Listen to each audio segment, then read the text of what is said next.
అందరికీ నమస్కారం. Welcome to our channel. So ఈ వీడియో అనేది చాలా ఇంట్రెస్టింగ్ గా ఉండబోతుంది. సో ఈ వీడియో నచ్చితేనే లైక్ చేయండి, అలాగే మీ ఒపీనియన్ ని కామెంట్ చేయండి. సో ఈ మాత్రం లేట్ చేయకుండా మన వీడియోకి వెళ్ళిపోదాం. బోయింగ్ 747 524 మెంబర్స్ తో 24,000 ఫీట్ ఆల్టిట్యూడ్ లో ఉన్నప్పుడు టెయిల్ భాగం నుండి సెపరేట్ అయిపోయింది. ఫ్లైట్ క్రూ దగ్గర డైరెక్షన్ అలాగే కంట్రోల్ కూడా లేదు. క్రూ మెంబర్స్ దగ్గర ఎయిర్ లేదు, అలాగే ఎయిర్ ప్రెషర్ కూడా లేదు. క్యాబిన్ లో ఎయిర్ ప్రెషర్ లేదు, అలాగే ఆక్సిజన్ కూడా లేదు. కానీ నెక్స్ట్ 45 మినిట్స్ ఫ్లైట్ ని ఎయిర్ లో ఎలా ఉంచగలిగారు? ఇది ఒక హ్యూమన్ కరేజ్, ఇంజనీరింగ్ ఫెయిల్యూర్ మరియు టోటల్ కంట్రోల్ లేకుండా సాగిన ఫ్లైట్ జపాన్ ఎయిర్ 123 కథ. 1987 ఆగస్ట్ 12న జపాన్ ఎయిర్లైన్స్ కి చెందిన బోయింగ్ 747 టోక్యోలోని హనిడా ఎయిర్పోర్ట్ లో ఉంది. ప్యాసింజర్స్ ని ఆఫ్ లోడ్ చేస్తుంది.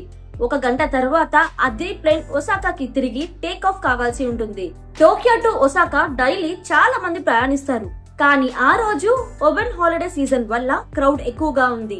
ప్లేన్ క్లీన్ చేసిన తర్వాత జపాన్ ఎయిర్ 123లో 509 ప్యాసింజర్స్ మరియు 15 క్రూ మెంబర్స్ బోర్డ్ అయ్యారు. క్రూ కి రెగ్యులర్ ఫ్లైట్ లానే ఉంది, కానీ ప్యాసింజర్స్ కి తెలియదు వారు ప్రయాణించే ప్లేన్ లో ఒక ఓల్డ్ డిఫెక్ట్ ఉందని, ఒక డేంజరస్ ఇష్యూ. పైలట్ కి కూడా తెలియదు. స్కెడ్యూల్ చాలా బిజీగా ఉండటంతో ఈ ప్లేన్ ఆల్రెడీ 6వసారి ఫ్లై అవుతుంది. కాక్పిట్ క్రూ గురించి చెప్పాలంటే captain మసామి టకాహమా 49 years old, 12,000 flight hours experience.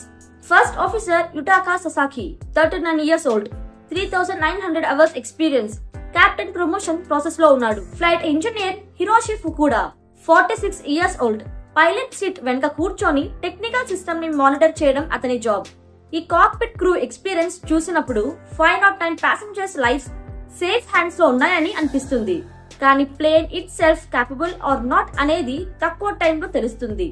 6:04 PM Japan Air 123 doors close అయ్యాయి. పైలట్ ప్లేన్ ని రన్వే 15L కి టాక్సీ చేయడం స్టార్ట్ చేశాడు. టోక్యో నుండి ఒసాకాకి short flight, just 1 hour 12 minutes. Plane cruising altitude 24,000 feet చేరగానే ల్యాండింగ్ ప్రిపరేషన్ కూడా స్టార్ట్ అవుతుంది. టోక్యోలో వెదర్ క్లియర్ గా ఉంది, కానీ జపాన్ లో థండర్ స్ట్రామ్స్ రిపోర్ట్ వస్తున్నాయి. అందుకే పైలట్ కి ఇన్స్ట్రక్షన్స్ ఇచ్చారు. డైరెక్ట్ టోక్యో టు ఒసాకా వెళ్ళకూడదని, ఓషన్ మీదుగా డైవర్ట్ కావాలని చెప్పడం జరిగింది. 6:12 PM కంట్రోల్ టవర్ నుండి క్లియరెన్స్ తీసుకొని పైలట్ థ్రస్ట్ లివర్స్ పుష్ చేసి ప్లేన్ సక్సెస్ఫుల్లీ టేక్ ఆఫ్ చేశాడు. ఇప్పటి వరకు అన్ని నార్మల్ గానే ఉన్నాయి. కానీ టేక్ ఆఫ్ తరువాత ప్లేన్ లో ఒక్కసారిగా సౌండ్ వచ్చి 12 minutes తర్వాత సగామే బే మీదుగానే లౌడ్ బ్లాస్ట్ అయింది. టేల్ సెక్షన్ లో హోల్ ఏర్పడింది. ఎక్సైటెడ్ గా ఉన్నారు ప్యాసింజర్స్, హోమ్ టౌన్ కి వెళ్తున్నారని. కానీ సడన్ గా ఒక భయం ఏర్పడింది. క్యాబిన్ లో ఒక్కసారిగా కమోషన్ మొదలైంది. లూస్ ఆబ్జెక్ట్స్ ఆ హోల్ వైపు పుల్ అవుతున్నాయి. ఇది ఎంత త్వరగా జరిగిపోతుందంటే ఎవరు సరిగ్గా గ్రహించలేకపోతున్నారు. కాక్పిట్ లో కూడా సౌండ్ విన్నారు. అది కాక్పిట్ వాయిస్ రికార్డర్ లో రిజిస్టర్ అయింది. ఇక్కడ ఇంపార్టెంట్ పాయింట్ ఏంటంటే ప్లేన్ ఆల్టిట్యూడ్ పెరిగే కొద్దీ అవుట్ సైడ్ ఎయిర్ థిన్ అవుతుంది, ఆక్సిజన్ లెవెల్ తక్కువ అవుతుంది. దీన్ని కంపెన్సేట్ చేయడానికి క్యాబిన్ లో ఆర్టిఫిషియల్ ప్రెషర్ మెయింటైన్ చేస్తారు, which is similar to ground level pressure. అంటే 24 feet 1000 వద్ద క్యాబిన్ లోపల వచ్చేసరికి ప్రెషర్ హైగా ఉంటుంది, బయట వచ్చేసరికి ప్రెషర్ లోగా ఉంటుంది. ఈ ప్రెషర్ క్యాబిన్ వాల్స్ మీద కంటిన్యూస్ గా ఫోర్స్ అనేది అప్లై చేస్తుంది. అందుకే ప్లేన్ క్యాబిన్స్ టోటల్ గా ఎయిర్ టైట్ గా మెయింటైన్ చేయాలి. కానీ క్యాబిన్ లో ఏ చిన్న భాగమైన బలహీనంగా ఉంటే ఇన్సైడ్ ప్రెషర్ ఆ భాగాన్ని చీల్చేసి ఒక హోల్ ని క్రియేట్ చేస్తుంది. దాంతో క్యాబిన్ లో మెయింటైన్ చేయబడే ఆర్టిఫిషియల్ ప్రెషర్ అనేది పోతుంది. అంతేకాకుండా ప్యాసింజర్స్ హెల్త్ కూడా స్పాయిల్ అవుతుంది. ఆక్సిజన్ లెవెల్ తక్కువగా ఉండటంతో ఊపిరి పీల్చడంలో కూడా ప్రాబ్లం వస్తుంది. ఇదే జపాన్ ఎయిర్ 123 కేసులో జరిగింది. కానీ ఇప్పటి వరకు ఇద్దరు పైలట్స్ కి అసలు ఏం జరుగుతుందనేది కూడా తెలియదు. కాక్పిట్ వాయిస్ రికార్డర్ లో వాళ్ళ కన్వర్సేషన్ క్యాప్చర్ అయింది. ల్యాండింగ్ గేర్ డోర్ బ్రేక్ అయిందేమో అనుకున్నారు. ఇంకొకప్పుడు ఇంజిన్ నుండి సౌండ్ వచ్చిందేమో అనుకున్నారు. కానీ రియాలిటీ ఏమిటంటే ప్లేన్ యొక్క రేర్ మోస్ట్ భాగం అంటే టేల్ సెక్షన్ సెపరేట్ అయింది. దానికి తోడుగా రడ్డర్ ని కూడా తీసుకెళ్లిపోయింది. టేల్ బ్లాస్ట్ అవ్వడంతో క్యాబిన్ ప్రెషర్ మెయింటైన్ చేయడం పాసిబుల్ అవ్వలేదు.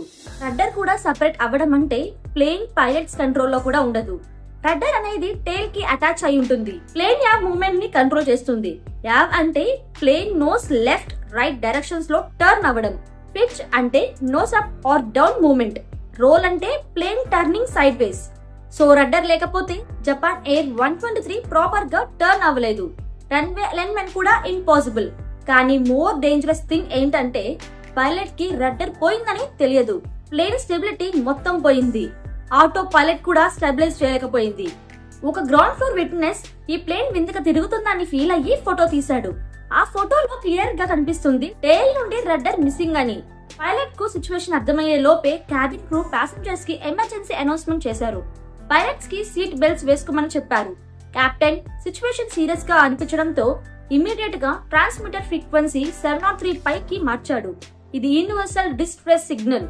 దాంతో అన్ని కంట్రోల్ టవర్స్ కి ఎమర్జెన్సీ అలర్ట్ వెళ్తుంది. కెప్టెన్ టోక్యోకి ప్లేన్ ల్యాండ్ చేయాలని నిర్ణయించుకున్నారు. కంట్రోల్ టవర్ పర్మిషన్ ఇచ్చింది. 90 degrees టర్న్ తీసుకొని టోక్యోకి రావచ్చని. ఫస్ట్ ఆఫీసర్ ప్లేన్ ని 40 degrees రైట్ టర్న్ చేశాడు. కానీ plane angle much more than 40 degrees అయింది. కెప్టెన్ అర్థం చేసుకున్నాడు సిచ్యువేషన్ అవుట్ ఆఫ్ కంట్రోల్ అని. ఫస్ట్ ఆఫీసర్ కి యాంగిల్ రెడ్యూస్ చేయమని అడిగినా ప్లేన్ స్పందించలేదు.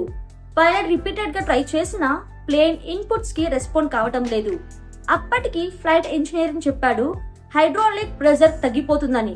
కానీ సెకండ్స్ లో హైడ్రాలిక్ ప్రెజర్ 0కి వచ్చేసింది. కాక్పిట్ లో ఉన్న ఆ ముగ్గురు క్రూకి అర్థమైపోయింది ప్లేన్ అనేది వాళ్ళ కంట్రోల్లో లేదని. ప్లేన్ లో ఉన్న ఎలివేటర్స్, ఫ్లాప్స్ అన్ని మాన్యువల్ ఫ్లై చేస్తున్నప్పుడు మూవ్ చేయడం ఇంపాసిబుల్. ఎందుకంటే 1000 km/h విండ్ స్పీడ్ ఉండడం వల్ల. అందుకే ఇవన్నీ హైడ్రాలిక్ సిస్టమ్స్ ద్వారా ఆపరేట్ చేస్తారు. ప్లేన్ టైల్ బ్లాస్ట్ అయినప్పుడు హైడ్రాలిక్ పైప్స్ కూడా డ్యామేజ్ అయ్యాయి. ఇది మెయిన్ రీజన్. ప్లేన్ పూర్తిగా హైడ్రాలిక్ ప్రెజర్ లాస్ అయింది. కాక్పిట్ లో ఉన్న కంట్రోల్స్ యూస్లెస్ అయిపోయాయి. Like his showpiece. 24,000 feet altitude లో జపాన్ ఎయిర్ 123 మల్టిపుల్ ఇష్యూస్ కి సాక్రిఫైస్ అయింది. క్యాబిన్ ప్రెజర్ పోయింది. ఆక్సిజన్ మాస్క్ డ్రాప్ అయ్యాయి. కంట్రోల్ వర్క్ అవ్వడం లేదు. మోస్ట్ డేంజరస్ ఏంటంటే ప్యాసింజర్స్ కి సిచ్యువేషన్ వెరీ క్రిటికల్ అని తెలిసింది. పైలట్స్ కి హైపోక్సియా వచ్చింది డ్యూ టు లో ప్రెజర్. హైపోక్సియా అంటే ఆక్సిజన్ లెవెల్ బాడీలో తగ్గిపోవడం. ఇది కన్ఫ్యూజన్ క్రియేట్ చేస్తుంది. డెసిషన్స్ తీసుకోవడం కష్టం అవుతుంది. మూవ్మెంట్స్ స్లో అవుతాయి. కొన్ని కేసెస్ లో కూడా అన్కాన్షియస్ కూడా అవ్వచ్చు. అప్పటికి క్యాబిన్ క్రూ అనౌన్స్ చేశారు ఆక్సిజన్ మాస్క్ వేసుకోండి అని. ఆగస్ట్ లో జరిగిన సీన్ లో Japan Air 123 several roll movement చేయడం వల్ల ప్యాసింజర్స్ చాలా పానిక్ అయ్యారు. ప్లేన్ ని రోల్ మూవ్మెంట్ నుండి బయట పెట్టడానికి ఒకటే ఒక మార్గం ఇంజన్ కంట్రోల్స్. ఎగ్జాంపుల్, ప్లేన్ ని రైట్ టర్న్ చేయాలి అంటే లెఫ్ట్ సైడ్ ఇంజన్స్ పవర్ పెంచాలి. ప్లేన్ ని లెఫ్ట్ టర్న్ చేయాలి అంటే రైట్ ఇంజన్స్ పవర్స్ పెంచాలి. అలాగే రోల్ మూవ్మెంట్ లో ప్లేన్ రైట్ సైడ్ బ్యాక్ అవుతుందంటే రైట్ ఇంజన్స్ పవర్ పెంచడం వల్ల ప్లేన్ ని స్ట్రైట్ చేయవచ్చు స్పెసిఫిక్ టైం కి. ఈ మెథడ్ యూస్ చేసి పైలట్స్ రోల్ మూవ్మెంట్ ని బాగా కంట్రోల్ చేశారు. ఇప్పుడు వాళ్ళకి ఉన్న ఒకే ఒక మిషన్ ప్లేన్ ని టోక్యో ఎయిర్పోర్ట్ లో వీలైనంత త్వరగా ల్యాండ్ చేయడం.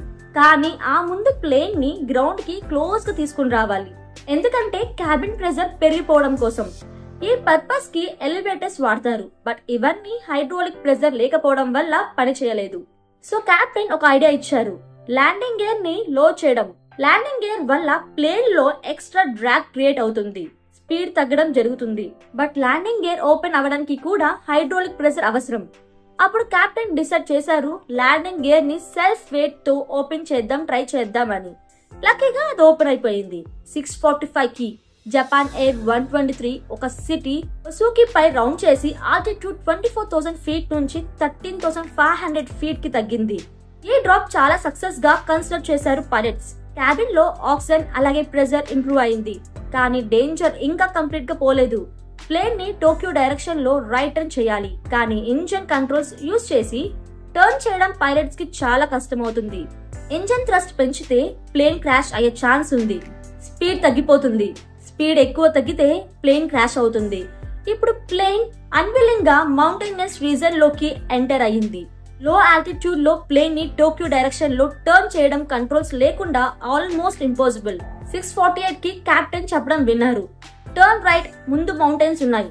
కానీ ఇంజన్ కంట్రోల్స్ యూజ్ చేసి అంత సబ్టిల్ టర్న్ చేయడం కష్టం. అప్పుడు కాక్పిట్ లో వేరియస్ అలారమ్స్ వినిపించాయి. ప్లేన్ టోక్యో నుంచి just 6,800 feet above mountain range లో దగ్గరగా ఉంది. కొన్ని నిమిషాల తరువాత అంటే 6:44 కి కెప్టెన్ వాయిస్ లో పానిక్ అవ్వడం చాలా క్లియర్ గా వినిపించింది. సరిగ్గా 2 నిమిషాల తర్వాత కాక్పిట్ లో కొన్ని వింత శబ్దాలు రికార్డ్ అయ్యాయి. టర్నింగ్ చేస్తూ జపాన్ ఎయిర్ టైర్ మౌంటైన్ కి హిట్ అయింది డ్యూ టు లో ఆల్టిట్యూడ్. ఈ యాక్సిడెంట్ లో జస్ట్ 4 people మాత్రమే సర్వైవ్ అయ్యారు. వాళ్ళు క్యాబిన్ సెంటర్ లో లెఫ్ట్ సైడ్ లో కూర్చొని ఉన్నారు.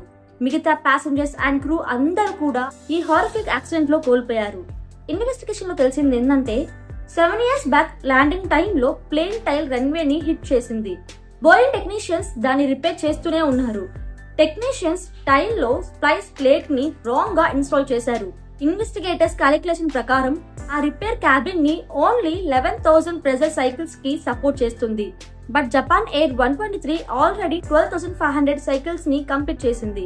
అండ్ అన్ఫార్చునేట్లీ ఆ రోజు ప్రెజర్ ని విత్ స్టన్ చేయలేదు. ఈ యాక్సిడెంట్ తర్వాత ఇన్వెస్టిగేటర్స్ 4 డిఫరెంట్ పైలట్స్ ని సేమ్ సిచ్యువేషన్ లో ఫ్లైట్ సిమ్యులేటర్ లో పెట్టి టెస్ట్ చేశారు. కానీ ఆ 4 పైలట్స్ అందరూ కూడా ప్లేన్ ని క్రాష్ చేశారు. ఎవరు కూడా జపాన్ ఎయిర్ 123 లాగా ప్లేన్ ని ఎయిర్ లో లాంగ్ టర్మ్ మెయింటైన్ చేయలేరు.